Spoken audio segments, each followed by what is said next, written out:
ஆலயத்திற்குள் உட்கார்ந்திருக்கிற அன்பு நண்பர்களே, ஆலயத்திற்கு வெளியே ஜாலியாய் காத்து வாங்கி கொண்டிருக்கிற பெரியவர்களே, எல்லோருக்கும் மாலை வணக்கம். ஆண்டவருடைய பேராலே வணக்கத்தை தெரிவித்துக் கொள்கிறோம். ஆண்டவரோடு இருக்கிறவங்களா சேர்த்து சொல்லுங்க, பிரைஸ் தி லார்ட். நான் ஆண்டவரோட இல்லை, பிசாசோட இருக்கிறேன். அவங்களா சேர்ந்து சொல்லுங்க, பிரைஸ் தி லார்ட்.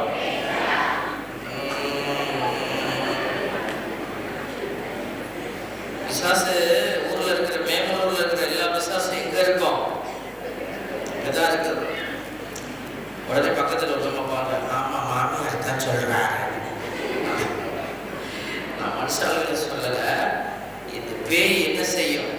எங்கே ஒரு ஆத்மாவுக்கான மாற்றம் நடக்குதோ அங்க பிசாசு வந்து குடிகொண்டு இருக்கும். அதனால பிசாசு ஏமாத்திராம பார்த்துக்கங்க. கிரைஸ்தலம் ஆண்டவரோட இருக்கணும், வெற்றி பெறணும், ஜெயிக்கணும் அப்படின்னு விரும்புறவங்க சொல்லுங்க, அல்லேலூயா.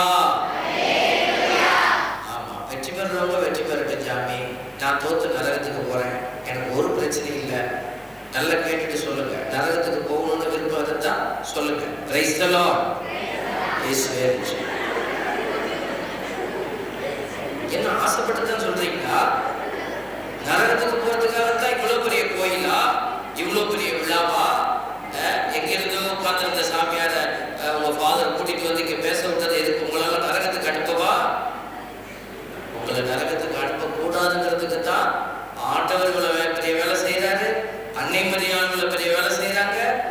திருச்சபை இவ்வளவு பெரிய வேலை செய்து குருக்கள் உங்களுக்காக போராடிட்டு இருக்கிறாங்க. Praise the lord. அல்லேலூயா. இப்ப நீங்க யாரோட இருக்கணும்னா ஆண்டவரோட இருக்கணும். இந்த இடத்துல இந்த பூசை முடிகிற வரைக்கும் நீங்க பிசாசு பக்கம் போயிடக்கூடாது. பிசாசு உங்க நீங்க இங்கதான் பார்த்துருப்பீங்க. அவன் ஒரே ஒரு வார்த்தை தான் கேட்பான், மூட்டை போட்டிய அந்த பூட்டை இழுத்து பார்த்தியான்னு கேட்பான். இங்கதான் உடம்புலாம் பார்த்துருக்கோம், மனசு பூரா போட்டு அங்க போய் நிற்கும். அப்படி இருக்கக்கூடாது. யாரோட இருக்கணும்? ஆண்டவரோட இருக்கணும். Price the Lord. ஐயோ ஐயோ வந்தனே, இந்த மாட்டுக்கு தண்ணியே ஏமாத்தட்டேன். தண்ணி இல்லாம இருக்கும், போய் தண்ணி நிறைய வச்சுக்கணும். இப்போ ஆண்டவரோட இருக்கணும். ஆத்மா ஜீவ தண்ணீரை குடிக்கிறதுக்கு தயாரா இருக்கணும். Price the Lord. சொல்லுங்க எல்லாரும், உம்மோடு இருக்கணுமே ஐயா, உம்மை போல் மாறணுமே. சொல்லுங்க, ஐயா உம்மை போல் மாறணுமே. குட்டி பிள்ளைல எவ்வளவு ஆசையா பாடுது தெரியுங்களா? இன்னும் 2 பேர் வாய்மை தொடரல, சேர்த்து பாடுமா? இல்ல, உம்மோடு இருக்கணுமே ஐயா, உம்மை போல் மாறணுமே. உலகின் ஒளியாய் மலை மேல் அமர்ந்து வெளிச்சம் கொடுக்கணுமே. சொல்லுங்க, உலகின் ஒளியாய் மலை மேல் அமர்ந்து வெளிச்சம் கொடுக்கணுமே. நான் வெளிச்சம் கொடுக்கணுமே. நான் வெளிச்சம் கொடுக்கணுமே. நீங்க வெளிச்சம் கொடுக்கணும்னா பக்கத்துல இருக்கிறவங்க வெளிச்சம் கொடுக்கணுமா? கொடுக்கணுமா இல்லையா? பக்கத்துல சொல்லுங்க, நீ வெளிச்சம் கொடுக்கணுமே. பக்கத்துல பார்த்து சொல்லுங்க, நீ வெளிச்சம் கொடுக்கணுமே. கொஞ்சம் பேர் ஆமா எது பேசினா சட்டை போடுறா சாமி. தேவ பிள்ளைகளே, தர்மையான மாலை பொழுதுல நீங்க இவ்வளவு பேர் கூட்டமா வந்திருக்கிறது ரொம்ப சந்தோஷமா. இப்ப எல்லாரும் மோட்சத்துக்கு போகத்தானே இங்க கோயிலுக்கு வந்திருக்கோம், அப்படித்தானே? எதுக்கு திருவிழா, எதுக்கு பூசை? எல்லாரும் மோட்சத்துக்கு போறோம். யார் மோட்சத்துக்கு போவோம்? தேர் தூக்கிட்டு வந்தாங்களே, அவங்க மட்டும் போவாங்களா? கும்ப ஆரத்தி எடுத்தாங்களே, அவங்க மட்டும் போவாங்களா? கும்ப ஆரத்தி எடுக்கும்போது சிரிச்சிட்டே எடுக்கணும், அப்படியே முளைச்சிட்டே எடுக்கணும். இந்த முஸ்தராட்டைக்கு கும்ப ஆரத்தி. திருவிழாவுக்கு பாருங்க, எவ்வளவு டெக்கரேஷன், எவ்வளவு பூ, எவ்வளவு பாட்டு, எல்லாம் இருக்கு. அதெல்லாம் மோட்சத்துக்கு போயிடும். நீ மோட்சத்துக்கு போவியா? அப்ப நீங்க உங்களை அழகுபடுத்து. அதுதான் இந்த அடையாளம்லாம் காட்டுது. எதுக்கு சாமியார்களை கூட்டிட்டு வந்து பாதத்தை பேச வைக்கிறாரு? உங்கள் ஆன்மா அழகுபடுத்தப்படும். இந்த வெளி அடையாளங்கள் எல்லாம் இருந்துட்டு போட்டு வரும்.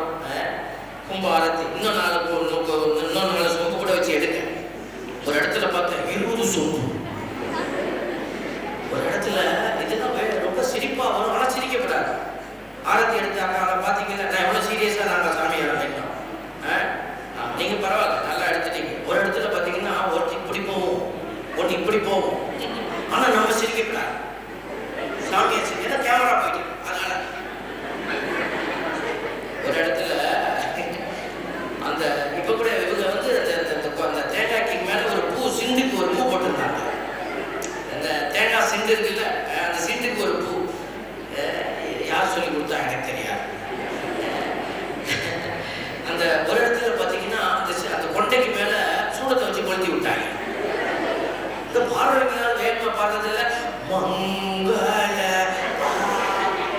இப்போதான் ஆயுதங்கள் நல்ல முடிவு எடுத்திருக்காங்க, சாமியாருக்கு சுத்த வேண்டாம் அப்படின்ட்டு.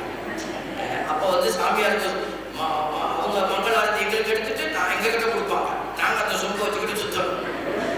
அந்த அம்மா சுற்றி மெதுவாக சுற்றிட்டு தருது, எரிஞ்சு கொண்டைக்கு வந்துடுவேன். கொண்டையில் எரிஞ்சது மண்டைக்கு வந்துருச்சு. எனக்கு அப்படியே நெஞ்செல்லாம் பக்குங்குது. தேங்காய் வெடிச்சு சிதறிச்சுன்னா இந்த மொசரட்டையை வச்சு தான் வண்டி ஓடுது. தேவை பிள்ளைங்க. அதனால அதை செய்ய வேண்டாம்னு சொல்லலை. அதெல்லாம் ஒரு வழிபாட்டு முறையில நம்ம வந்து சிறப்பு செய்யறோம். பொதுமக்களுக்கான பங்கெடுப்பு, அதனால தான் ஆயிரங்கள் அதை கொடுத்துருக்கிறாங்க. அதனால நல்லா செய்யுங்க. ஆனால் இதெல்லாம் செஞ்சுட்டு எதை செய்யணுமோ அதை செய்யாம விட்டுட்டீங்கன்னா ஆண்டவர் உனக்கு வெற்றியை கொடுக்க முடியாது. கிரைஸ்தலாம் தேர்வு எழுத போற பிள்ளைங்க ஸ்கெட்ச் எல்லாம் எடுத்துட்டு போவாங்க, கலர் பென் எல்லாம் எடுத்துட்டு போவாங்க. எதுக்கு? போடு போடுறதுக்கு, டெக்கரேட் பண்றதுக்கு. எல்லாம் பண்ணியாச்சு. ஆன்சர் ஒழுங்கா எடுத்துமா இல்லையா? தப்பு தப்பா எழுதிட்டு நீ அண்டர்லைன் பண்ணி வச்சீங்கன்னா மார்க் போடுவாங்களா? அதுதான் இன்னைக்கு முக்கியம். அதனாலதான் இன்னைக்கு நமக்கு ஒரு தலைப்பை கொடுத்து அந்த தலைப்பை சிந்திக்கிறது மட்டும் இல்ல, நீங்க அந்த தலைப்பை தான் ஆடையை அணிந்து கொள்ளணும். நீங்க உங்க இதயத்துக்கு தேவையான ஒரு அழகு ஆடை. திருமண ஊமையில பைபிள் ஆண்டவர் சொல்றாருல்ல, அவங்க திருமண விருந்துக்கு நடக்கிற இடத்துக்குள்ள அந்த தலைவர் போய் பார்க்கிறப்போ அங்க ஒருத்தர் திருமண ஆடை இல்லாம இருப்பான். நிறைய பேருக்கு புரியாது திருமண ஆடைனா என்னன்னு.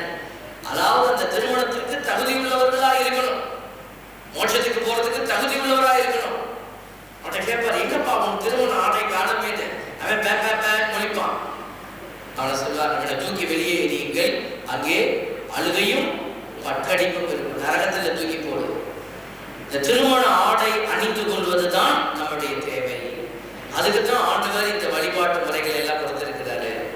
அதனாலதான் நீங்க இந்த இறைவார்த்தை நேரத்துல வார்த்தையை கவனிக்க. நீங்க வெளியில உட்கார்ந்துருக்கிறவங்க ஸ்கிரீனை பார்த்துட்டு இருந்தாலும் சரி, நீங்க உங்க ஆத்மாவை ஆண்டவர் பக்கம் எடுத்து வைக்கலன்னா காணாம போயிடுவீங்க. அதனால நம்ம கோயிலுக்குள்ள உட்கார்ந்து இடம் இல்லை, பரவாயில்ல, வெளியில உட்கார்ந்து இருக்கிறீங்க. ஆனா உங்கள் ஆத்மா ஆண்டவரை நோக்கி இருக்கணும்.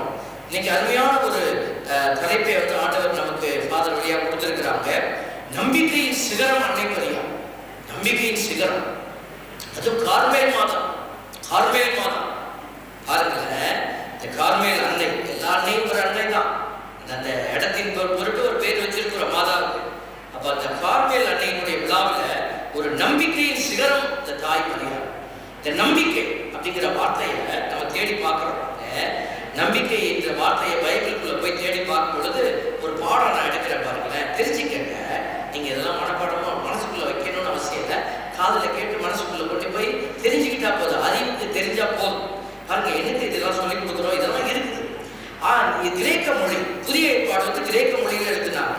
அந்த கிரேக்க மொழியில இந்த வார்த்தை நம்பிக்கைங்கிற வார்த்தைக்கு என்ன வார்த்தையை பயன்படுத்தி இருக்கிறாங்கன்னா பிஸ்டிஸ் அப்படின்னு ஒரு வார்த்தையை பயன்படுத்தி இருக்காங்க. அதுக்கு நம்பிக்கை, விசுவாசம், உறுதியான நம்பகத்தன்மை, இப்படிப்பட்ட அர்த்தங்கள் அது கொடுக்குது. அப்படியே நீங்கள் போய் இந்த வார்த்தைக்கான அர்த்தத்தை எபிரேய வார்த்தையில பார்த்தீங்கன்னு வச்சுக்கோங்க. பழைய ஏற்பாடு எழுதப்பட்டது எபிரேய மொழி. அந்த எபிரேய மொழியில போய் பார்க்கும்போது அந்த வார்த்தை என்ன சொல்லி இருக்குன்னா யமுனா அப்படிங்கிற ஒரு வார்த்தையை பயன்படுத்துறாங்க. யமுனா அப்படின்னு சொல்லி ஒரு வார்த்தை. இந்த வார்த்தையில் இருந்து அடுத்தடுத்த வார்த்தைகள் உருவாகுது. அந்த வார்த்தையில் இருந்து வந்ததுதான் எது? ஆமேன். புரியுதா? ஆமேன். நம்ம எத்தனை தடவை ஆமேன் சொல்றோம். இந்த ஆமேனுக்குரிய அந்த மூலம் எங்கிருந்து வருது பாருங்களேன். ஆமேன்.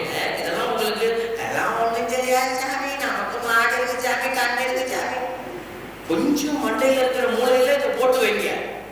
நம்ம ஆமேன் சொல்லும் போதெல்லாம் இது ஞாபகத்துக்கு வரணும். உங்களுக்கு குட்டி பிள்ளைகளுக்கு ஞாபகத்துக்கு வரணும், சரியா?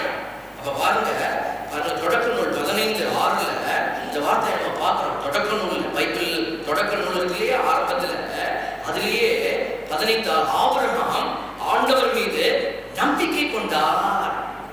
இந்த வார்த்தை வந்துச்சா, நம்பிக்கை கொண்டார், அதை ஆண்டவர் அவருக்கு நீதியாக கருதினார். இப்ப நம்பிக்கைய கடவுளுக்கு கொடுக்கும் போது கடவுள் அதை எப்படி பார்க்கிறாரு? நீதியா பார்க்கிறார். அப்ப கடவுள் யாரா இருக்கிறார்? நீதியின் தேவன். இப்ப நீங்க பக்தியா இருக்கிறீங்க, பக்தியெல்லாம் பார்க்க மாட்டார் கடவுள். நீ பக்தியா இரு, ஆனா நீதியா இருக்கிறியா? கோயிலுக்குள்ள வந்து பக்தியா இருக்கிற அட்டோலே 5 தடவை நான் உங்களை வந்து தொடர்ந்து போறேன். வெளியில போய் நீதி என்ற முறையில் பேசுறது, நியாயமே இல்லாம பேசுறது. ஆண்டவர் எதை ஏற்றுக்கொள்வார்? கோயில்ல நீ கொடுத்த பக்தியை ஏற்றுக்கொள்வாரா? வெளியில போய் அநீதியாய் செய்தி அதை ஏற்றுக்கொள்வாரா? ஏற்றுக்கொள்ள மாட்டார். நீதியாய் செய்தின்னா அதை ஏற்றுக்கொள்வார். அதனாலதான் பக்தியை விட நீதி, அதான் ஆபிரகாம் சொல்றார், அதை ஆண்டவர் அவருக்கு நீதியாக கருதினார்.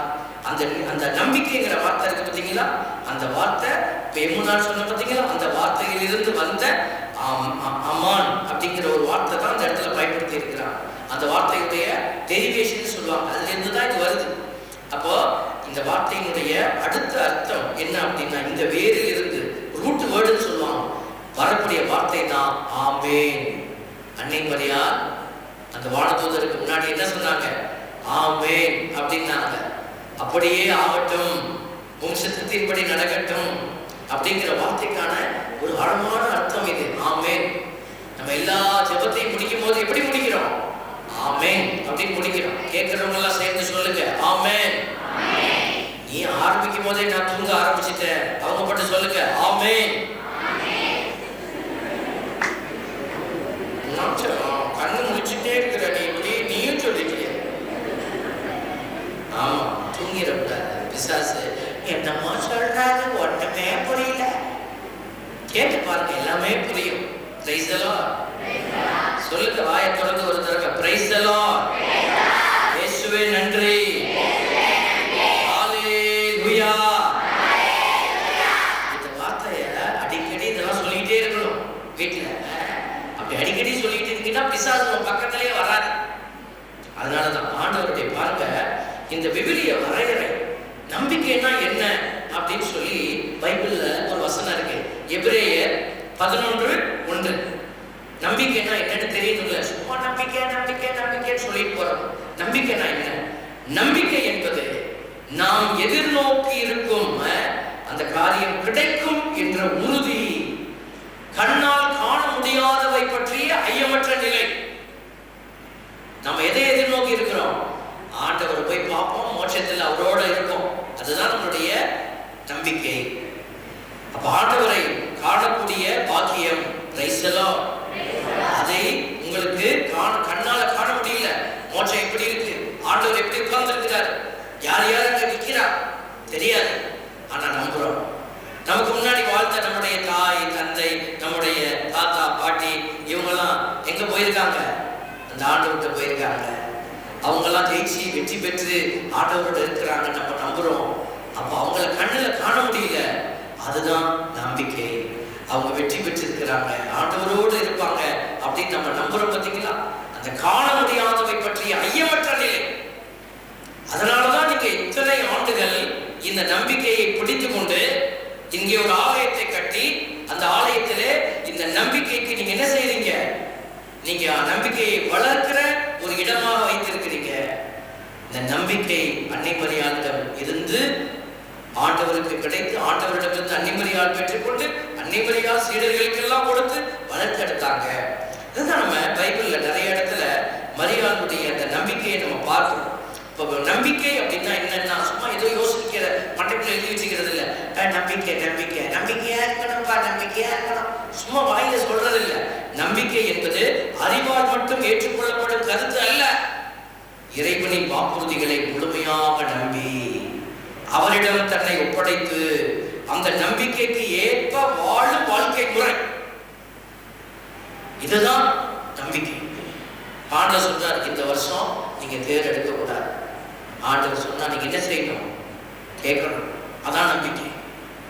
கட்டாந்தரையில போய் கப்பல் கட்டுறான்னு சொல்லி ஒருத்தருக்கு ஆண்டவர் சொன்னார். அந்த மனுஷன் ஆண்டவருடைய ஊழியர், ஆண்டவர் சொல்றது அப்படியே கேட்கிற மனுஷன் கட்டினார். எல்லாரும் சிரிச்சாங்க, கேவலமா சிரிச்சாங்க. இங்க மலையே காணும், இங்க வந்து கப்பல் கட்டிட்டு இருக்கிற நம்பிக்கை. ஆண்டவர் சொல்லிக்கிறார், ஏதோ ஒன்று செய்ய தேவ பிள்ளைங்க.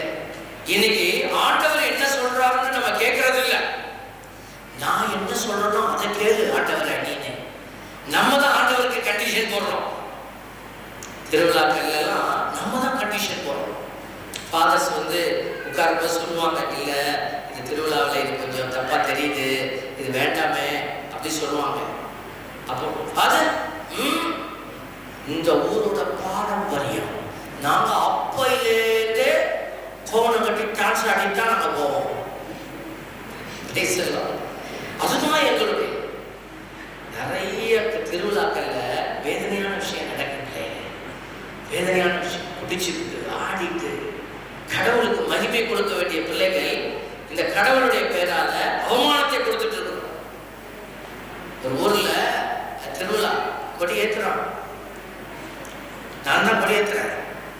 உங்க சாமியார் போய் கொடி ஏற்றும் போது பின்னாடி நிக்கிறாங்க எல்லாம் ஒரே வாடை, சென்ட் வாடை இல்லம்மா, அந்த வாடை தெரியத்தானே, எந்த வாடன்னு தெரியுதானே? குடிக்கிறவங்கள சேர்ந்து சொல்லுங்க, பிரைஸ் எல்லாம் இயேசுவே ரட்சி. இந்த பக்கம் தான் நிறைய சத்தம் வருது. தப்பு பாருங்க, நான் வேகமா எழுதிட்டேன், அப்படி போயிடுச்சு மேல. இதுல வேற இப்போ ஒரு பாட்டுக்காரர் போட்டுக்கிறாங்க, அந்தோடியாதே, அது இருக்குது பாட்டு. நம்ம கொடியை பிடிச்சி நினைக்கணும், அந்தோ சரி ஓகே, அதெல்லாம் நம்ம ஊர் அங்கேன்னு சொல்லுவோம். நம்ம இங்கே இழுத்துட்டு இருப்போம், அங்கிட்ட ஒருத்தர் இழுத்து கொடியை ஏற்றியாச்சு பாருங்க, ஒருத்தர் அந்த பக்கம் இழுக்கிறான் கீழே கொடியை, நான் விட்டல இறுக்கி பிடிச்சிட்டேன். எவ்வளோ கொடி நம்ம ஊர்ல, எங்க ஊர்ல எல்லாம் கொடி ஏற்றிட்டா இறக்கப்படாது, அது வந்து அவசரங்க, அப்படித்தான் சொல்லி கொடுத்தாங்க. ஆனா அந்த பக்கம் கொடி இழுக்கிறான் ஒருத்தன் பின்னாடி இருந்து ஒரு பெரிய கெட்ட வார்த்தை சொல்றான், எவனோ கொடியை இழுத்து பிடிச்சிருக்கான், நான் தான் பிடிச்சிருக்கேன், கயிறு என் கையில தான் இருக்கு, தெரிஞ்சுக்கிட்டு தான் சொல்றான். கொஞ்சம் பேர் நான் என்ன வார்த்தை சொல்லியிருப்பான், தனியா அவன் சொல்றான். பாருங்க, ஒருத்தன் வந்து காலையில சொல்றான், ஃபாதர் கொடியை இழுக்கு, அதை விடு அப்படிங்கிறான். எவ்வளவு இழுக்கிறான்டா, நம்ம ஊர்ல 3 தடவை இறக்கி ஏற்றுவாங்க. உங்க ஊர்லயும் அப்படிதானா? ஒரே தடவை தான் ஏற்றிருக்கீங்க, அவ்வளோ தான் நல்லது. என்ன இறக்கி நம்ம ஊர்ல அப்படிதான் சாமி வளர்ப்போம். மாட்டேன்னு சொன்னா அடிப்பா பின்னாடி. நீங்க விட்டாச்சு, இப்படி கீழே வந்துச்சு, கீழே வந்தோடனே கத்துறாங்க, திருப்பி ஏற்றிருக்கான், வழி திருப்பி 2வது தடவை, அப்புறம் திருப்பி விடுங்கண்ணா, திருப்பி விட்டேன், திருப்பி 3வது தடவை. இயேசுவே, தேவ பிள்ளைகளே, நீ கொடி எத்தனை தடவை ஏற்றி இறக்குறதுலாம் பிரச்சனை இல்லை, உன் ஆத்மா உயர்ந்திருக்குதான்னு பாரு. Price the Lord. ஆத்மா வெளிப்பா இருக்கணும், ஆத்மா ஆண்டவருடைய திட்டத்துல உயர்ந்திருக்கணும். உயர்ந்திருக்கணும்னா எப்படி இருக்கணும்? நம்பிக்கையில உயர்ந்திருக்கணும்.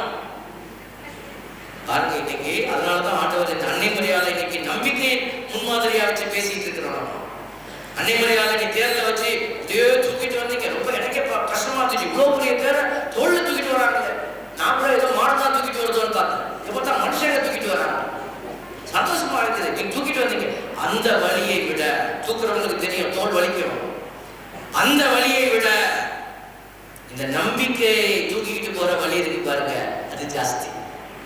அதனாலதான் நம்ம ஆண்டவர் நம்பிக்கையெல்லாம் தூக்க சொல்லாங்க, சப்பரத்தை தூக்க சொல்லி எவ்வளவு கரெக்டா சப்பரம் தூக்கினாது. அதுக்காக நான் தூக்கணும் உங்களை குறையெல்லாம் சொல்லலை, இருந்தாலும் ஃபாதர் வந்து சொல்லிட்டார் சப்பரம் தூக்கப்படாதுன்னு சொல்லிட்டார். நாளைக்கு தூக்காம இருந்துடாதீங்க. அப்புறம் சாமியார் வேற வந்து சொல்லிட்டு கேட்டா ஒரு பயம் வர மாட்டேன். சப்பரம் தூக்குங்க, நல்லா தூக்குங்க. ஆனா நீங்க எதை இதயத்துல தூக்கணும்? நம்பிக்கையை தூக்கணும். அதை விட உயர்ந்தது அதுதான். அதனாலதான் இதை சொல்லிக்கிட்டே இருக்கும், கம்பேர் பண்ணி காட்டுறேன். அதனால பாருங்க, அன்னை மரியா தூக்கான செய்தி 1:38 முன்னுரையிலெல்லாம் சொன்னாங்க, இதோ நான் ஆண்டவரின் அடிமை, வார்த்தைப்படியே எனக்கு ஆகட்டும். அப்ப இது எப்படி சொன்னாங்க? அவங்க இதை சொல்லும் பொழுது இறை திட்டம் என்னன்னு தெரியாது, கடவுள் எந்த திட்டம் வச்சிருக்காரு, அவனை கொடுப்பேங்கிறார், அவனை உயர்த்துவேங்கிறார், என்னென்னமோ சொல்றாரு. ஒண்ணுமே புரியல பார்த்தா. ஆனா கர்ப்பம், கண்ணியா இருக்கிறாங்க. கன்னி பெண் கர்ப்பமா இருக்கணும். எப்படி இருக்க முடியும்? கன்னி பெண் இப்படி கர்ப்பமா இருந்தா கல்லால் அடிச்சு கொள்ள போறாங்க. நான் எப்படி ஏற்றுக்கொள்வது? பாருங்க, இந்த சூழல் அப்படியே பாருங்க. இப்ப நீங்க யாராவது ஒரு கன்னி பெண் இப்படி ஒரு காரியத்தை செய்து கொடுக்கணும்னா யாராவது முன்னாடி வருவீங்களா? பக்கத்துல ஒரு பிள்ளை ரொம்ப நல்ல பழனிசாமி, அவளை போய் பாருங்க, ஓட்டு பிள்ளை விட்டு அன்னை மரியாள் ஆட்டோ போட்டுக்கிட்டு ஊரெல்லாம் போய் சொல்லல, அன்பார்ந்தவர்களே, நான் இப்படி கர்ப்பமாக இருப்பது என் ஆண்டவரை தெரிந்தெடுத்ததுனாலே ஆட்டோ ஒரு நாள் இரவு வந்து என்னோட இப்படி பேசினார். இப்பெல்லாம் யூடியூப் இருக்கு, எங்கிட்டாவது பேசி எல்லாத்துக்கும் விளக்கலாம். அன்னை மரியாள் விளக்கி சொல்ல முடியல, ரகசியம். பாருங்க, அப்படிப்பட்ட சூழலில் கூட தான் அழிக்கப்படலாம், அடுத்தவர்கள் நம்மை கல்லால் எரிந்து கொள்ளலாம் அப்படிங்கிற சூழலில் கூட அன்னை மரியாள் என்ன செய்தாங்க? அந்த ஆண்டவரை நம்பினாங்க. அந்த ஆண்டவருக்கு எஸ் சொன்னாங்க, ஆமேன் அப்படின்னு சொன்னாங்க. அது அடிமை ஆண்டவர். நீங்க பயன்படுத்துங்க இந்த பாத்திரத்தை. இன்னைக்கு நாம இந்த அன்னையிடமிருந்து இதை கற்றுக்கொள்ளணும் பிள்ளைங்களே. அடுத்தது பாருங்க, 1-2 கிடையாது, நிறைய இருக்குது. சும்மா 1-2 உங்களுக்கு சாம்பிள் காட்டுறோம். சோதனைகளில் நம்பிக்கையை அவங்க இழக்கல. அவங்க ஆண்டவர் கொடுத்துட்டார், அப்ரூவல் கொடுத்துட்டார், குழந்தை பிறந்தாச்சு. இந்த குழந்தையை கொல்ல வரான், ராஜா வரான், உடனே தூக்கிக்கிட்டு ஓடு. மாதா மாவசம் செய்வார் பாருங்க, ஆண்டவர் எவ்வளவு தூரம் தூக்கிக்கிட்டு போறது. ஒரு வானத்தூதர் அனுப்பி கொடுங்க, எங்களை தூக்கிக்கிட்டு போக சொல்லுங்க. சொல்லல, தெய்வ பிள்ளைகளே, குழந்தையை தூக்கிக்கிட்டு ஓடு. கட்டளையை எடுத்துக்கொண்டாங்க, தூக்கிக்கிட்டு ஓடுனாங்க. அப்ப நம்பிக்கை ஒண்ணு வராது. ஆண்டவர் நம்மளை பார்த்துப்பார், அவர் சொல்றதை செய்வோம். உடனே கீழ்ப்படுத்தி செஞ்சாங்க. பாருங்க, திருப்பி இயேசுவை கூட்டிக்கிட்டு இப்படி ஓடி வந்தாங்க. 12 வயசுல இயேசுவை காணாம போட்டுட்டு கலங்கினாங்க. திருப்பி அவர் கிடைச்சிட்டார். இப்போ கிடைப்பாருங்கிற நம்பிக்கை. இப்படி பல்வேறு சூழல் கடைசி வரைக்கும் சிலுவையின் அடியில என்னாங்க பாருங்க. அது வரைக்கும் இந்த நம்பிக்கையை அவங்க விடவே. அன்னை மரியாள் எங்க போனாங்க? ஆண்டவர் இப்படி பண்றாரேன்னு சொல்லி வேற ஏதாவது தவறான இடங்களுக்கு போனார்களா? இல்லை.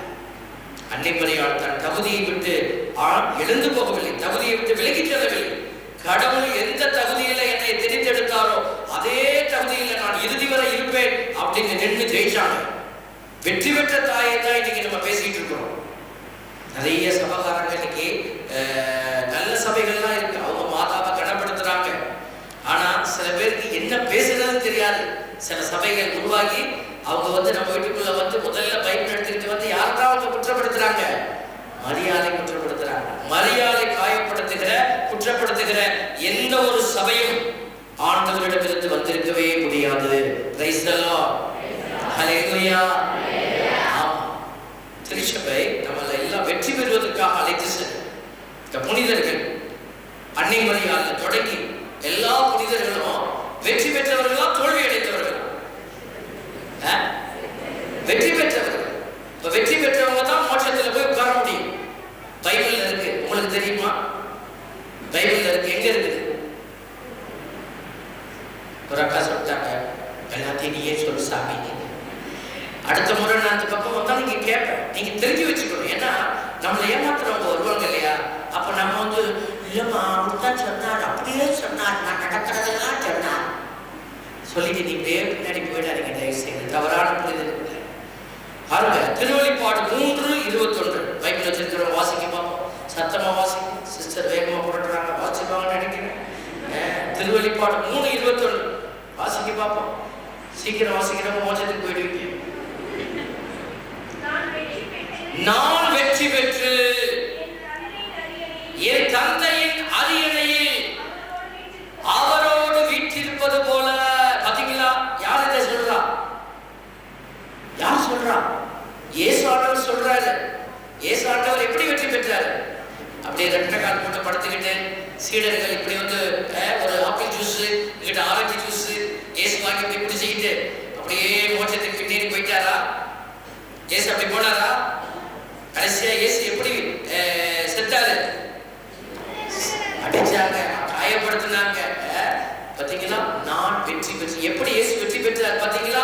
சிலுவை பாதையை போய் பார், சிலுவை பாதையை பார். இப்படித்தான் இயேசு செயல்பட்டு வெற்றி பெற்றார். அப்ப அதுதான் சொல்றாரு, நான் வெற்றி பெற்று என் தந்தையின் அரியணையில் வீற்றிருப்பது போல. அடுத்த வார்த்தை வாசிக்க.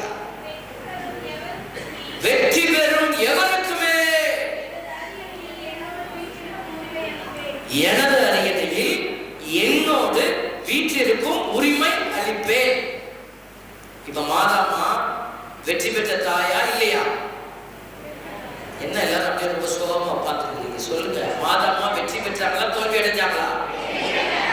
வெற்றி பெற்றுட்டாங்க. அன்னை மரியாள் வெற்றி பெற்ற தாய் அப்படின்னு நம்புறவங்க, அறிக்கை செய்யறவங்க சொல்லுங்க, வலது கரத்தை உயர்த்தி ஹல்லேலூயா. மாதாமா தோத்தாங்களா வெற்றி பெற்றாங்களா இல்லை, நமக்கு என்ன சாமி கவலை? போனோனையும் கோதுமை தோசை ஊற்றி சாப்பிடுங்க, சுகர் ப்ராப்ளம். இந்த கவலையெல்லாம் இல்லாம இருக்கிறவங்க சொல்லுங்க, மாதாவை பத்தி இயேசுவை பத்தி எந்த கவலை எனக்கு இல்லை, கோதுமை தோசை தான் முக்கியம். அவங்க மட்டும் சொல்லுங்க, பிரைஸ் தி லார்ட். இயேசுவே கோதுமை தோசையிலேயே குறியா இருக்கு. உங்களுக்கு புரியுதா நான் எவ்வளவு கேட்கிறேன்? எத்தனை தடவை நீங்க ஏமாந்து போறீங்க? இப்படி ஏமாந்து ஏமாந்து வெளியில வாழும்போது இங்கேயே இவ்வளவு குறிப்பா நம்ம கேட்கும் போதே ஏமாந்து போறீங்கல்ல, வெளியில நம்ம எத்தனை தடவை பிசாசு நம்மளை ஏமாத்திக்கிட்டு இருக்கிறோம். அப்போ நம்ம அன்னை மரியாள் கற்றுக் கொடுத்த பாடத்தெல்லாம் சரியா நீங்க கடைபிடிச்சாதான் வெற்றி அடைய முடியும் பிள்ளைகளே. வெற்றி அடைஞ்சாதான் மாதாமா எப்படி உட்கார்ந்துருக்காங்களோ அதே மாதிரி நீங்களும் போய் மோட்சத்துல ஆண்டவரோட உட்கார முடியும். Price the Lord. ஆமா, ரொம்ப ஜாக்கிரதையா புரிஞ்சுக்கொள்ளுங்க. இந்த மாதிரி இப்ப இந்த கோயிலுக்கு வாசப்படி இருக்கு இல்லையா, இந்த வாசப்படி வழியா உள்ள வந்தீங்க, அதே மாதிரி மோட்சத்துக்குள்ள போறதுக்கு ஒரு வாசப்படி இருக்கு. அதுதான் சாவு, இறப்பு. நீங்க செத்த உடனேயும் இதான் வாசப்படி. சாவுங்கிற இறப்புங்கிறது தான் ஒரு வாசப்படி. இந்த மாதிரி வாயில், இந்த வாயில் வழியா நீங்க அங்கிட்டு போயிடுவீங்க. அங்கிட்டு போன உடனேயும் நம்பிக்கையோட இந்த பக்கம் யாரு அன்னை மரியாள் இந்த தலைப்பெல்லாம் பாரு போட்டிருக்காருல்ல, இதெல்லாம் உங்களுடைய வாழ்க்கையில எடுத்து வச்சு உங்களை மாத்திக்கிட்டீங்களோ, அவங்க அந்த பக்கம் போனா மாதாமா வந்து நிற்பாங்க. மகளே வாடா செல்லாம், நான் கூட்டிட்டு போறேன்டா, ஏசுத்த வா, ஏசுப்பா வாட்ட கூட்டு போறப்பா, கூட்டிட்டு போவாங்க. மாதாமா வந்தாக்க கூடவே யார் வருவாங்க? புனிதர்கள் வருவாங்கல்ல. நம்ம செத்து பொட்டியில படுக்க வச்சிருக்கும் போது ஒரு பாட்டு ஒன்று பாடுவாங்க. உங்க பக்கம் பாத்தீங்களா தெரியாது, நல்ல பாட்டு. இறைவனின் புனிதர்களே துணையாய் நீர் வருவே, தேவனின் தூதர்களே எதிர்கொண்டு வருவே, இவர் ஆன்மாவை ஏற்றுக்கொண்டு உன்னத திருமுன் ஒப்புக் கொடுங்கள், உன்னத திருமுன் ஒப்புக் கொடுங்கள். இந்த பாட்டு பாடும்போது உங்களுக்கு கேட்காது, ஏன்னா நம்ம தான் காதுல மூக்குல பட்டி வச்சு படுத்திருக்கோமே. Price the Lord. அதனால இப்பவே உங்க பாட்டு கேட்டுக்கங்க. அப்போ இந்த சாவுங்கிற ஒண்ணு வழியா நீங்க அந்த பக்கம் போன பிற்பாடு இந்த உடம்பு வச்சுக்கிட்டு நீங்க என்னென்ன பண்ணுனீங்களோ அதெல்லாம் அங்கிட்டு வந்து பேசும். நீங்க நல்லது பண்ணியிருந்தீங்கன்னா, நம்பிக்கையின்படி வாழ்ந்திருந்தீங்கன்னா, அந்த பக்கம் நம்பிக்கையின் நாயகி நம்ம தாய் மரியாள் வந்து உங்க கையை பிடிச்சி கூட்டிட்டு போவாங்க. இங்க நம்பிக்கைக்கு விரோதமா நீ செயல்பட்டு இருந்தீங்கன்னா யார் வருவா? அன்னை மரியாள் வருவாங்களா? அந்த பக்கம் கொம்பு வச்சுக்கிட்டு வாடு வச்சுக்கிட்டு வந்து நிற்கிறோம், கூட்டிட்டு போ. பைபிள்ல வாழ்வு சாவு ரெண்டு வார்த்தையை நீங்க பார்ப்பீங்க. பாவத்துக்கு கிடைக்கிற கூலி மரணம். அவளுடைய சொல்றாருல, அப்ப யாரெல்லாம் இந்த பக்கம் பாவத்துல நம்பிக்கை இல்லாம ஒரு ஆன்மா அழகுபடுத்தாம வாழ்றீங்களோ அந்த பக்கம் உனக்கு கிடைக்க போறது சாவு, அது நரகம். இந்த வாழ்வு சாவுங்கிற வார்த்தையை பார்க்கும்போது இப்படிதான் நீங்க புரிஞ்சுக்கணும். நீங்க ஒழுங்கா வாழ்ந்து ஆண்டவருக்காக வாழ்ந்து உங்களை அழகுபடுத்தி நீங்க ஆண்டவர் சொல்லும்படி உங்களை மாற்றிக்கொண்டு வாழ்ந்தீங்கன்னா அந்த பக்கம் உங்களுக்கு கிடைக்க போறது வாழ்வு. அந்த பக்கம் போயிட்டு திரும்பி இந்த பக்கம் வர முடியாது. அந்த பக்கம் போயிட்டு ஐயோ இப்படி கடவுள் யாருமே இல்லையே நம்மளை கூட்டிட்டு போக, யாருமே வரல, நம்ம தனியா நிக்கிறவே, 2 நாளா சுத்திக்கிட்டு இருக்கிற, எங்க போறதே தெரியலையே அப்படின்னு பயந்து போய் நீங்க திருப்பி என்ன செய்ய முடியாது, வீட்டுக்கு வர முடியாது. நீங்க வீட்டுக்கு வந்து என் வீட்டுக்காரர் என் மேல அவ்வளவு பாசம், என் பொண்டாட்டி என் மேல முசு இருக்க அப்படின்னு நான் கூட நீ திரும்பி வர முடியாது. வீட்டுக்கார்ட்ட வந்து நீங்க செத்து 2வது நாள் வந்து ஏங்க ஏங்க அப்படின்னு கூப்பிட்டா வீட்டுக்காரர் என்ன சொல்லுவார் உங்களை பார்த்து? ஏம்மா இப்படி சாப்பிடாம கொள்ளாம போயிட்டு உருண்டை குழம்பு வச்சுட்டு இப்படி உருண்டு போயிட்டு அம்மா ஒரு வாய் வந்து சாப்பிட்டு போங்கப்பா, சாப்பிட்டு யாரும் சாப்பாடு போட்டாங்க அப்படி சொல்லுவாரா? ஐயோ ஐயோ கத்துவார். பிள்ளைங்க என்னப்பா என்னாச்சு என்ன தெரியலடா, உங்க அம்மா 2 நாள் வந்து சுத்தினே எனக்கு பாசம். தாயா இருந்தாலும் தந்தையா இருந்தாலும் நீங்க எப்படிதான் பார்க்கப்படுவீங்க? பேயா பார்க்கப்படுவீங்க. நீங்க ஆண்டவருடைய எல்லையை தாண்டி போயிட்டீங்கன்னா ஆண்டவருடைய திட்டத்துக்குள்ள நீங்க நிக்கணும் பிள்ளைகளை. அதுக்குத்தான் இந்த எச்சரிக்கை செய்தி சொல்றோம். நீங்க என்ன சொல்லாதீங்க போய் படிப்பறிகளா இல்ல சாமி, எனக்கு ஒண்ணும் தெரியாது சாமி. இங்க பாருங்க, நீ வயசாகி போச்சு சாமி, படிக்க தெரியாது, நீ எதையும் போய் ஆண்டவருக்கு முன்னாடி சொல்ல முடியாது பிள்ளைகளை. அதனால தயவு செய்து நிறைய பேரை நான் பெரியவங்களை பாக்குறேன், அப்படியே உட்கார்ந்துருக்கீங்க, ஏதோ சாமியார் சொல்லிட்டு போறாரு. நீ மோட்சத்துக்கு போறதுக்கான வழியை நாங்க சொல்லிட்டு இருக்கிறோம். Price the Lord. நல்ல காதுல கேட்டு அறிவுல ஏத்தி தான் நீங்க வாழணும். உங்க வாழ்க்கை மாறணும். வாலிப பிள்ளைகள் தரங்கட்டு வாழ முடியாது. உடல் இச்சைக்கு இல்ல, தூயாவி தங்கும் ஆலயம். என் ஆண் பிள்ளைகள், இவ்வளவு பேர் ஆண்கள் வந்திருக்கிறீங்க, சந்தோஷமா இருக்குது. இன்னும் வராதவர்கள் எங்கே? யோசித்து பாருங்க. குருக்கள் உங்களுக்காக எல்லாத்தையும் சரி செய்து கொடுப்பாங்க. ஞாயிற்றுக்கிழமை பூசைக்கு எல்லா ஆண்கள் வராங்களா கோயிலுக்கு? வாலிப பிள்ளைகள் வராங்களா? யோசித்து பாருங்க. நம்பிக்கை எல்லாத்துக்கும் அடிப்படை நம்பிக்கை. மரியாள் இறைவார்த்தையை இதயத்தில் காத்தார். பைபிள் சொல்லுது பாருங்க, லூக்கா நற்செய்தி 2:19 இந்நிகழ்ச்சிகளை எல்லாம் தம் இதயத்தில் வைத்து சிந்தித்தார். அன்னை மரியாள். அப்போ இதயத்துல நீ வைத்து சிந்திக்கிறதுக்கு இறைவார்த்தை இருக்கணுமே.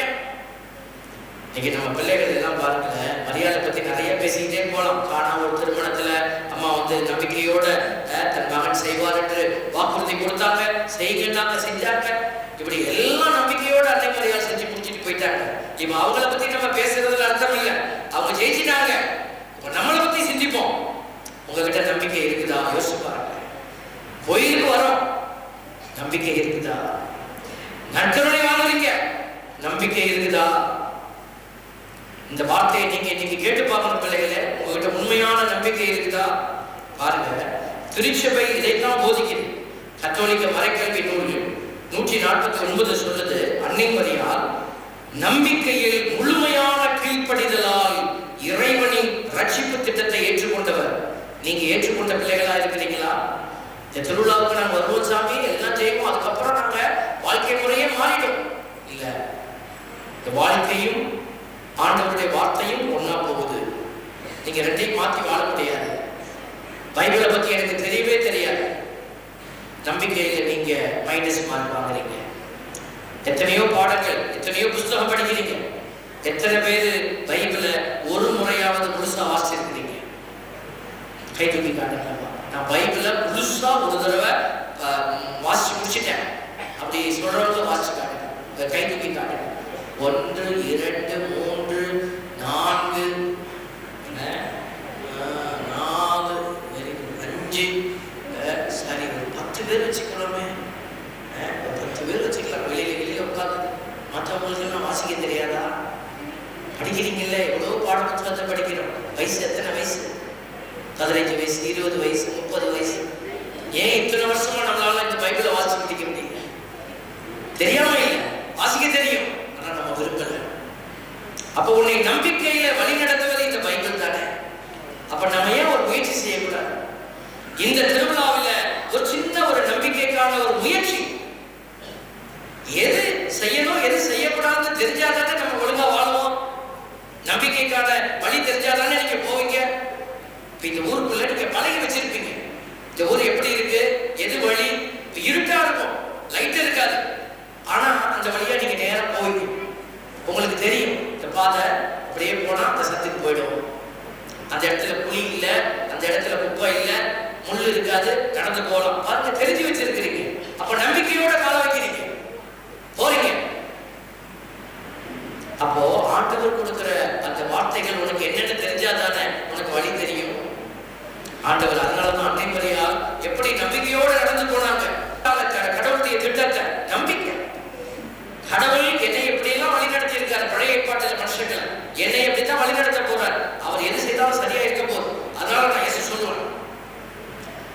நீங்களும் உங்க வாழ்க்கையில சரியாய் செயல்படணும் பிள்ளைங்களே. அதுக்கு தான் ஆண்டவர் இன்னைக்கு நமக்கு இந்த அன்னை மரியாதையோட அடையாளமா வைக்கிறார். பைபிள்ல பாருங்க, கலாத்தியர் 6:8. இங்க கூட நிறைய பேர் கோயிலுக்குள்ள வந்து உட்கார்ந்துருக்கிறீங்க, ஆனா ஆண்டவரோட நீங்க இல்லை. நான் பேசுறது நிறைய பேருக்கு புரியவே இல்லை. அப்படியே கேட்டுட்டு இருக்கிறீங்க, அப்படியே கேட்குறீங்க, ஆனா புரியல உங்களுக்கு. அது எனக்கு தெரியுது. பாருங்க ஆண்டவர் என்ன சொல்றாரு பாருங்க, ஊனியர்பின் நிலத்தில் விளைப்பவர் அழித்து போவார்கள். நம்ம ஊனியர்பின் நிலத்துல விளைக்கிறோம். இந்த ஊனியர்புனா என்ன? இதுதான் உடம்பு, வயிறு, வயிற்றுக்காக எல்லாம் போடுறது, இந்த உடம்புக்காக எல்லாத்தையும் செய்யறது, இச்சை. இந்த உடம்பு கேட்கறதெல்லாம் கொடுத்துட்டே இருக்கணும். இதுதான் ஊனியர்பின் மக்கள். பைபிளுக்குள்ள ஊனியத்தின் மக்களா வாழணும்னு ஆண்டவர் கூப்பிடல, ஆவிக்குரிய பிள்ளைகள். இந்த ஆவிக்குரிய பிள்ளைகள் அப்படிங்கிறவங்க யாரு? நம்பிக்கையினால வாழ்றவங்க ஆவிக்குரிய பிள்ளைகள். பாருங்க பைபிள் சொல்றது, கலாத்தியர் 6:8, தம் ஊனியல்பாகிய நிலத்தில் விதைப்போர் அந்த இயல்பிலிருந்து அழிவையே அறுவடை செய்வர். பாத்தீங்களா? நான் மோட்சம் நரகம்னு பேசும்போது நீங்க நிறைய பேர் மனசுல திட்டிருப்பீங்க. இறப்புக்கான பாடல் பாடும்போது நீங்க கொஞ்சம் பேர் கொஞ்சம் சுழிச்சிருப்பீங்க இல்லையா? நல்ல நல்ல நாள் அதுவுமா வந்து சாவு பாட்டு பாடிட்டு இருக்காங்க, கட்டையில போறவன் அப்படி சொல்லி என்னை திட்டிருப்பீங்க. அப்படி திட்டிருந்தா சொல்லுங்க, பிரைஸ் தி லார்ட். பரவாயில்ல, இப்ப கொஞ்சம் குறைஞ்சிருச்சு, சத்தம் மட்டும் வருது, கை தூக்கல. கொஞ்சம் பேர் புரியுது, எடுபட்டு போய் ஏமாத்திட்டே இருப்பாங்க. நான் ஏமாத்துறதை பத்தி நீங்க கவலைப்படாதீங்க. பிசாசு உங்களை ஏமாத்தி தப்பான வழிக்கு கொண்டு போறான் பார்த்தீங்களா? நம்மள ஆண்டவரை விட்டு நம்மளை புரிய வைக்கிறான் பார்த்தீங்களா? அதை குறித்து நீங்கள் பயப்படணும், அச்சப்படணும். அதனாலதான் நம்ம சொல்லி கொடுக்கிறோம், தம் ஊனியல்பாகிய நிலத்தில் விதைப்போர் அந்த இயற்பில் இருந்து அழிவையே அறுவடை செய்வார். ஆவிக்குரிய வாழ்வாகிய நிலத்தில் விதைப்போர் அந்த ஆவி அருளும் நிலை வாழ்வை அறுவடை செய்வார். அன்னை மரியாள் நம்பிக்கையினால செயல்பட்ட போது அவங்க எப்படிப்பட்ட பிள்ளையா மாறி இருந்தாங்க? ஆவிக்குரிய பிள்ளையா இருந்தாங்க. நீங்க உங்களுடைய உடம்ப ஒரு ஊனியத்தினுடைய செயல்களை யோசித்து பாருங்க. இன்னைக்கு நிறைய பேர் பிள்ளைகளை நம்ம கிராமத்துல எல்லா பக்கமுமே கையில கயிறு கட்டிட்டு அலையிறேன். யார் கட்டிக்க சொன்னாங்க? கார்மேல் மாதா கட்டிக்க சொன்னாங்களா? அந்தோனியார் கட்டிக்க சொன்னாரா? சபதியார் கட்டிக்க சொன்னாரா? இப்ப கையில கட்டுறது பத்தலன்னு காலில் வேற கட்டிக்கிறான். எல்லாம் ஒத்த காலில் ஒரு கயிறை கட்டிட்டாங்க. யாரும் ஒன்று கட்டிக்கிட்டு சொல்லு, அந்த கயிறெல்லாம் சேர்த்து வை, ஒரு நாள் கழுத்தில் போடுறதுக்கு தேவைப்படும். அங்க எவ்வளவு சொன்னாலும் இதுல இருந்து மாத்திக்கிறது. நீ கயிறு கட்டிக்கிறது எது ஒன்றும் பிரச்சனை இல்லை. உன் நம்பிக்கையை நீ கட்டி வச்சிருக்கிறது காட்டுறது, அவ்வளவுதான்.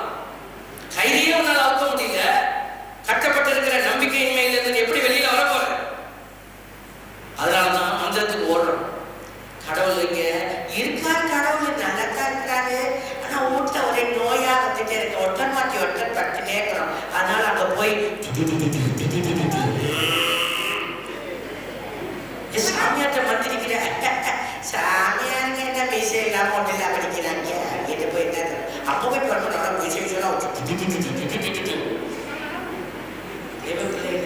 யார் சொல்லி கொடுத்தா? ஒழுகுதிரி கொளுத்தி வச்சா எல்லாம் சரியா போகும். நீ நம்பிக்கையில ஆண்டவரை நோக்கி மன்றாடுதான் எல்லாம் சரியா போகும். வார்த்தையினை விடுவிக்கும் அப்படின்னு நம்பி நீ வார்த்தையினாலே வாழ முயற்சித்தினா உன் துன்பங்கள் மாறும். இதான் ஊனியத்தின் பிள்ளைகள் செய்யற செயல். பாருங்க, போய் மந்திரவாதிகிட்ட குறி கேட்கிறது, கல்யாண காட்சின்னா உடனே காலங்களை தூக்கி நல்ல நாள் பார்க்கறது, 5லேருந்து 6 குளிகை, 6லேருந்து 7 குப்பை, 7லேருந்து 8 மோசம் நாசம். அப்பவே தாலியை கட்டிடு சாமி, நாசமானது நான் நாசமா போறேன். தேவ பிள்ளைகளை நீங்கள் அதை முடிவெடுக்கிற பொழுது கடவுள் கூட உங்களை காப்பாற்ற முடியும். பாருங்க, யூதாஸ் இஸ்காரியோத்து நாசமான முடிவை எடுத்தான். ஆண்டவர் சொல்லி பார்க்கிறார், புரியல. ஆண்டவர் கையை பிடிச்சி இழுக்கல. நீங்களும் அப்படித்தான் தவறாய் போகிற பொழுது உங்களை கையை பிடிச்சி இழுக்க மாட்டார். நீங்க அழிவின் பாதையிலே போனீங்கன்னா மாதிரி போடுங்க. நம்பிக்கை இல்லாத அடையாளம் இதெல்லாம். நான் கடவுளை நம்பல, என் வார்த்தையை நம்பல, ஆண்டவருடைய வார்த்தையை நம்பல, நான் இதை தான் நம்புறேன். பாருங்க, அப்போ நீங்க உங்களுடைய வார்த்தை சொல்லுதபடி ஊனியத்தின் பிள்ளைகள் அழிவையே அறுவடை செய்வார்கள். பாத்தீங்களா? ரோமையர் 12:2 சொல்றாரு, இந்த உலகத்தின் போக்கின்படி ஒழுகாதீர்கள். அவன் செய்யறான், இவன் செய்யறான்னு நீ பார்த்து ஏமாத்துறாத. உள்ளம் புதுப்பிக்க பெற்று மாற்றமடைவதாக. இந்த பிரசங்கத்தை கேட்டுட்டு உங்க உள்ளம் புதுப்பிக்கப்படணும். வீட்டுக்குள்ள வச்சிருக்கிற கச்சரா கசடுகளை தூக்கி எறியணும். இது மாதிரி ஏதாவது ஒரு மந்திர தந்திரத்துக்குள்ள போய் ஏதாவது ஒரு அசிங்கத்தை நீங்க மிதிச்சுட்டு வந்திருந்தீங்கன்னா ஓடி போய் குருவானவர்கிட்ட மணிமருந்தி மன்னிப்பு கேட்டுட்டு புதிய வாழ்க்கையை துவங்குங்க. பைபிள் எடுத்து வாசிப்பேன் முடிவு செய்யுங்க. ஆண்டவருடைய வார்த்தை சொல்றது, உங்கள் உள்ளம் புதுப்பிக்க பெற்று மாற்றமடைவதாக. அப்போது நல்ல வார்த்தை பார்த்தீங்களா? அப்போது அப்பதான் இதெல்லாம் நடக்கும். எது? கடவுளின் திருவுளம் எது என தேர்ந்து தெரிகிறீர்கள். எது சாணி எது சாப்பாடுன்னு உனக்கு தெரியும். அப்ப சரியானதை தொட்டு சரியானதை செய்வ, உனக்கு எல்லாம் சரியாய் அமையும். எது நல்லது, எது உகந்தது, எது நிறைவானது என்பது உங்களுக்கு தெளிவாக தெரியும். இப்ப நீ தெரியாம தான் நீ போய் நீ கடவுள பிசாசுக்கா வாழ பிடிச்சுக்கிட்டு நிக்கிற. யோசித்து பாருங்க. 1 தீமோத்தேயு 6:20 சொல்லுது. நிறைய பேர் யூடியூப்ல எல்லாரும் பேசுறாங்க, அதனால இங்க போலாம் அங்க போலாம், அவரு நல்லா பேசுறாங்க. இல்ல, தயவு செய்து புரிந்து கொள். தீமோத்தேயு, உன்னிடம் ஒப்படைக்கப்பட்டதை பாதுகாப்பாயாக. உன்னுடைய தாத்தா பாட்டியெல்லாம் வெறும் கோயிலை மட்டும் கொடுத்துட்டு போல, நம்பிக்கையை கொடுத்துட்டு போனாங்க. இந்த நம்பிக்கையை நீங்க என்ன செய்யணும்? பாதுகாக்கணும். பிள்ளைகளுக்கு அடுத்த ஜெனரேஷன் நம்மளை நம்பிட்டு இருக்கிறாங்க, அவங்களுக்கு கொடுக்கணும். நீங்க உண்மையான நம்பிக்கையை கொடுக்கணும். அதுக்கு ஆண்டவருடைய வார்த்தை சொல்லுது, உலக போக்கிலான வீண் பேச்சுகளில் இருந்தும் ஞானம் என தவறாக பெயர் பெற்றிருக்கும் முரண்பாடான கருத்துகளில் இருந்தும் விலகியது. முரண்பாடா யாராவது பேசுறாங்க அப்படின்னா விலகியது. அன்னை மரியாதை பற்றி யாராவது அவதூறு பேசுறாங்க, நீ ஒன்னும் அவனோட போராட தேவையில்லை, அவன்கிட்ட வந்து விலகியது. ஆண்டவருடைய வார்த்தையை வைத்துக் கொண்டு பிசாசு நிறைய பேசிக்கொண்டே வருவான். பைபிளை வச்சுக்கிட்டு தான் வரான். ஏமாந்து போயிடாதீங்க. பாருங்க, 8:13-14 சொல்லுகிறது, நீங்கள் ஊனியருக்கு ஏற்ப வாழ்ந்தால் சாகத்தான் போகிறீர்கள். வார்த்தை வந்துருச்சா? சாகுதுன்னா என்ன? நரகத்துக்கு போறது. தூயாவியின் துணையால் உடலின் தீச்செயல்களை சாகடித்தால் நீங்கள் வாழ்வீர்கள். அப்ப தீச்செயல்களை சாகடிக்கிறதுனா என்ன? நம்பிக்கையோட வாழ முயற்சிக்கிறது. கடவுளின் ஆவியால் இயக்கப்படுகிறவர்களே கடவுளின் மக்கள். அப்ப நீங்க கடவுளின் ஆவியால் இயக்கப்படணும்னா அதற்கு தேவை எப்படி வண்டிக்கு என்ஜின் ஆயில் ஊத்துறோம் இல்லையா, அதே மாதிரி நம்பிக்கைங்கிற அந்த ஒரு ஆயில் தான் நமக்கு வேணும். அதை வச்சுதான் நம்ம ஓடணும். ஆண்டவருடைய வார்த்தை நமக்கு நிறைய சொல்லிக்கிட்டே இருக்கு பிள்ளைகளே. கொலோசியர் 2:8 சொல்றார் பாருங்க, போலி மெய்யியலாலும் ஃபால்ஸ் ப்ராஃபஸி, ஃபால்ஸ் பிலாசபி, வீணான ஏமாற்று பேச்சாலும் அடுத்தவங்க நமக்கு இனிக்கிற மாதிரி பேசுவாங்க. இல்ல, உங்களை யாரும் கவர்ந்து கொள்ள விடாதீர்கள். அவை கிறிஸ்துவை அல்ல, மனித மரபுகளையும் உலகின் பஞ்சபூதங்களையும் சார்ந்தவை. அவற்றை குறித்து கவனமாயிருங்கள். நம்பிக்கையிலிருந்து உன்னை விலகச் செய்கிற எதை குறித்தும் கவனமாயிரு. இறைத்தன்மையின் முழு நிறைவும் உடலுறவில் கிறிஸ்துவுக்குள் பிடித்திருக்கிறது. அதனாலதான் நீங்க வெறும் இந்த அடையாளங்களை பிடிச்சிக்கிட்டு திருவிழாவில் நடக்கிற திருவிழா நாங்கள் அப்படி செய்வோம் இப்படி செய்வோம் மகிழ்ச்சிக்காக எல்லாம் இருக்கட்டும். ஆனால் இருக்க வேண்டிய நம்பிக்கை, அன்னையிடம் இருந்த நம்பிக்கை, அன்னைகிட்ட இயேசுவே இருந்தாலும் அன்னைகிட்ட இருந்தது நம்பிக்கை. அன்னையிடம் ஆண்டவரே வந்து தலை தாழ்ந்து நின்றார், ஆனால் அன்னையிடத்தில் இருந்தது நம்பிக்கை. பாருங்க, இந்த நம்பிக்கையை நீங்கள் வைத்திருந்தீங்கன்னா நீங்கள் ஓடுவீர்கள், களைப்படைய மாட்டீர்கள். நீங்கள் உழைப்பீர்கள், கீழே விழுந்து விட மாட்டீர்கள். நீங்கள் அப்படித்தான் ஓடி ஓடி ஓடி களைத்து ஒரு நாள் கீழே விழுவீர்கள். இந்த நம்பிக்கையை எடுத்துக்கொண்டு ஓடுகிற பிள்ளைகள் உலகத்திலே அவர்கள் மகிழ்ச்சியாக வாழ முடியாது, போராடுவீர்கள். ஆனால் ஒரு நாள் நீங்கள் களைத்து செத்து மடிந்து கீழே விழுகிற பொழுது நம்பிக்கையோடு ஓடிய அந்த மகனை பார்த்து விண்ணகம் திறக்கும். நம்பிக்கையோடு ஓடிய மகளை பார்த்து விண்ணகம் திறந்து விண்ணகத்திலிருந்து ஆண்டவர் உன்னை பார்த்து பேசுவார், இதோ என் அன்பார்ந்த மகன், இதோ என் அன்பார்ந்த மகள், இவரில் நான் பூரிப்படைகிறேன். இந்த வார்த்தைகளை கடவுள் உனக்காக பிடிச்சு வச்சுட்டு இருக்கிறார். எப்போ என் பிள்ளை ஜெயிச்சுக்கிட்டு வரும், எப்போ அது இந்த உலகத்துல தன் வாழ்க்கையை முடியும், நான் இந்த வார்த்தையை சொல்லலாம் அப்படின்னு ஆண்டவர் காத்திருக்கிறார். இந்த வார்த்தையை சொல்வதற்கு நீ ஆண்டவருக்கு ஒரு வாய்ப்பு கொடுப்பாயா? யோசித்து பாருங்க.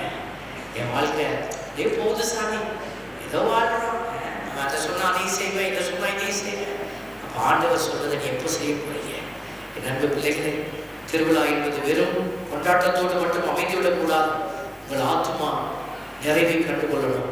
உங்கள் ஆத்மா அழகுபட அமைக்கப்படணும். அதுக்கு தான் இந்த திருவிழாவின் அடையாளம். இங்க பார்க்கிற திருவிழா வரும் பொழுது இன்னும் ஜெகஜோதியா இருக்கும். மக்கள் கூட்டம் மகிழ்ச்சியா சுத்தி வருவாங்க. இது எல்லாம் விண்ணகத்தில் இருக்க போகுது. ஏதோ ஒரு நாள் இல்லை, எல்லா நாட்களும். அந்த எல்லா நாளும் மகிழ்ச்சியாக இருக்க போகிற அந்த கூட்டத்திற்குள்ளே நீ இருக்க போகிறாயா? அல்லது எல்லா நாளும் வேதனை, வலி, துன்பம், புலம்பல், நரகம், அதிலே நீ இருக்க விரும்புகிறாயா? ஆண்டவர் கொடுத்திருக்கிற இந்த வாய்ப்பை பயன்படுத்திக் கொள்ளுங்க. எல்லாம் எந்திரிச்சு நிற்போமா? எல்லாம் எந்திரிச்சு நிற்போமா? நீங்க நானும் ஆண்டவரே, நானும் காப்பாற்றப்படணும்ப்பா, என் குடும்பமும் காப்பாற்றப்படணும்ப்பா. அப்படியே கண்களை போடுங்க. அப்படியே கண்களை மூடி இதயத்தில் 2 கையை வைங்க. உன் இதய துடிப்பை பாரு. கண்களை மூடு. சின்ன பிள்ளைகள் எல்லாம் இதயத்தில் கை வச்சு கண்ணை மூடுங்க. Close your eyes. எங்கே ஒருமனப்பட்டு செபிக்கிறீங்களோ அங்கே நான் இருக்கிறேன்னு சொன்னார்.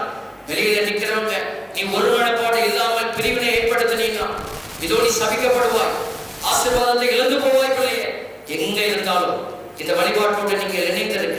ஒருமனப்பாடு இதயத்தில் கை வச்சு கண்களை மூடி ஆண்டவர்கிட்ட ஒப்பு கொடுங்க. ஆண்டவரே, உடைய பரிசுத்த கரம் என்னை தொடுவதாக. ஆண்டவரே, நான் வெறுமையாய் போய்விடக்கூடாது தகப்பனே. இதோ இந்த திருவிழாவுடைய மகிழ்ச்சியில நான் என்னாலும் நிலைத்திருக்கணும் ராஜா. ஆண்டவருடைய கேள்வி, ஆண்டவருடைய கேள்வி. ஆண்டவரே, ஒரு விசை இறங்கும் அப்பா. பிள்ளைகளின் மீது ஒரு விசை இறங்கும் ஆண்டவரே. இதோ அறியாத நிலையில் இருக்கிற எல்லா பிள்ளைகளின் மீது இறக்கம் கொண்டு ஞானத்தின் ஆவியை ஊற்றி இந்த காரியங்களை பிள்ளைகள் புரிந்து கொள்ள, நாங்கள் விதைத்திருக்கிற இந்த இறைவார்த்தை பிள்ளைகளுடைய இதயத்தில் வேரூன்றி பலன் கொடுக்க தேவாவியானவர் உதவி செய்கிறார். ஒரு விசை ஆண்டவர்கிட்ட மன்றாடு, எனக்கு இதெல்லாம் புரியணும் ஆண்டவரே, என் தூய ஆவியானவரே எனக்கு உதவி செய்ய கேட்க. பிள்ளைகளே, படித்திருப்பவர்கள் மெத்த படித்து விட்டேன் என்று நீங்கள் மேதைகளாக நின்று கொண்டிருக்க வேண்டாம். ஆண்டவர்கிட்ட முன்னோடிக்கு மன்றாடு. ஒரு விஷயಕ್ಕೆ ஆண்டவர் உன்னை இப்பொழுது தொடுவார். பரிசுத்த ஆவி மீது நிலையிடும். அவர் உன்னுடைய அகையுடைய அகற்றி உனக்கு ஒளியூட்டி உன்னை அவருடைய திட்டங்களை நோக்கி அழைத்து செல்ல போகிறார். ஆண்டவர் இந்த திருவிழா உனக்கு ஒரு விடுதலையின் நாளாக மாறப்போகிறது. ஒப்புக்கொடு. உன்னுடைய வேதனை வழிகளை ஒப்புக்கொடு. உன் கஷ்டங்களை சொல்லு. ஆண்டவர் எல்லாவற்றிற்கும் விடுதலையின் தேவனாய் இறங்கி வரப்போகிறார். இயேசு ஆண்டவர் இரக்கத்தின் தேவனாய் உன்னை தொடுகிறார். ஆண்டவரை பரிசுத்த தெய்வமே, பிள்ளைகளை தொடுகிறார். ஆண்டவரே, பிள்ளைகளின் மீது இரக்கமாக இருக்கிறார். ஆண்டவரே, ஒரு விசை இறங்கும்படியாய் ஜெபிக்கிறோம். ஒரு விசை இறங்கும் ஏசையாவும் கருணை காட்டும் ஏசையா. ஒரு விசை இறங்கும் ஏசையாவும் கருணை காட்டும் ஏசையா. அருள்மழை ஊற்றியும் இருள்தடை மாற்றும். அருள்தடை ஊற்றியும் இருள்தடை மாற்றும். ஒரு விசை இறங்கும் ஏசையா. ஒரு விசை இறங்கும் ஏசையா. ஒரு விசை இறங்கும் ஏசையா. ஒரு விசை இறங்கும் ஏசையாவும் கருணை காட்டும் ஏசையா. ஆண்டவர் இரக்கத்தின் தேவன். இப்பொழுது ஆண்டவருடைய திருமுன்னிலையில் பொது மன்றாட்டுகளை நாம் ஏறெடுத்து செபிக்கிறோம். பொது மன்றாட்டுகளுக்காக நாம் செபிக்கிறோம். நம் மன்றாட்டுகளையும் இந்த வேளையில் ஆண்டவர் திருமுன் வைத்து நாம் திருச்சபைக்காக, பங்கு சபைக்காக, மக்களுக்காக இணைந்து ஒழுக்கத்தோடு செபிப்போம்.